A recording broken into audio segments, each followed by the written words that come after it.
everyone, welcome back. Today, we're diving into a fascinating topic, buoyancy, or in simpler terms, why some things float in water while others sink. Have you ever wondered why you float when you relax in a pool or why some objects bob up to the surface? It's all about physics and the forces at play in water. In this episode, we'll break down the concept of buoyancy, explore why some things float while others don't, and understand how principles discovered centuries ago affect everything from boats to bath toys. Ready to get started? Let's dive in. So, what exactly is buoyancy? In simple terms, buoyancy is the upward force that water, or any fluid, exerts on an object submerged in it. This force opposes gravity, which is why some things float instead of sinking. When the buoyant force is equal to or greater than an object's weight, the object floats. If it's less than the object's weight, it sinks. This idea goes back to a principle discovered by the ancient Greek scientist Archimedes, known as Archimedes' principle. He figured out that the buoyant force acting on an object submerged in a fluid is equal to the weight of the fluid that the object displaces. In other words, when you put something in water, it pushes some water out of the way, and the weight of that displaced water determines whether it will float or sink. So, why do humans float in water?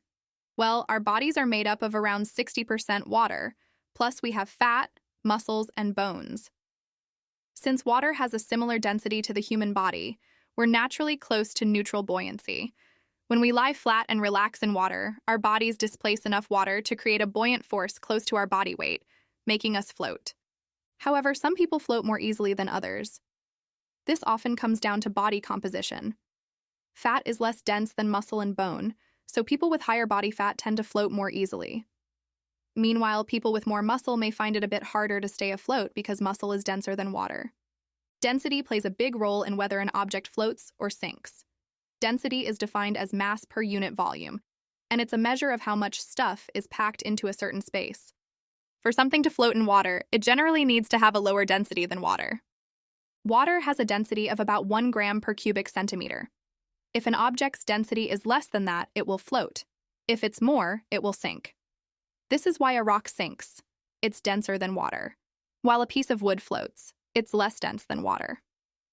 This concept of density explains why massive ships made of metal, which is denser than water, can float. How?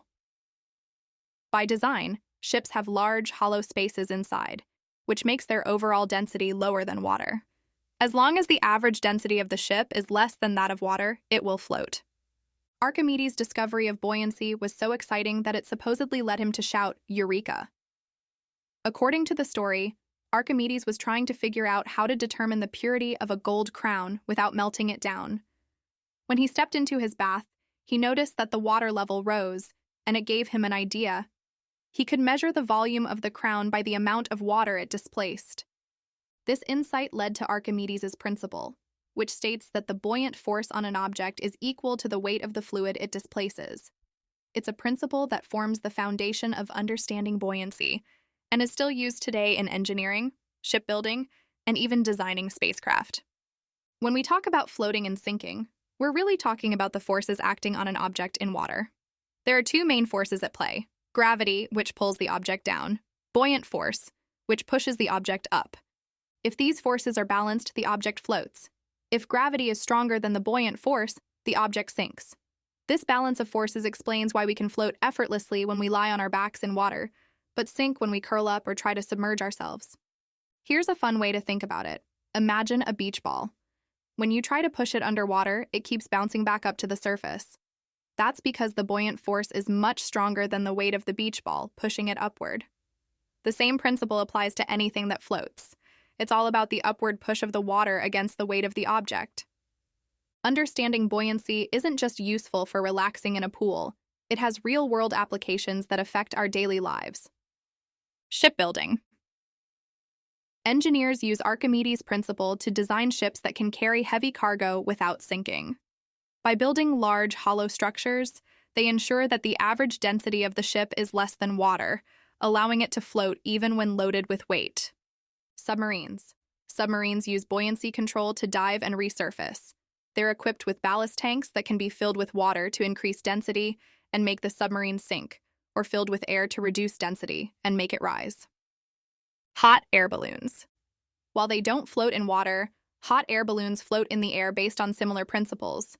When the air inside the balloon is heated, it becomes less dense than the surrounding air, causing the balloon to rise.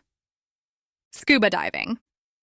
Divers use buoyancy control devices to adjust their buoyancy underwater, allowing them to float, sink, or hover at different depths.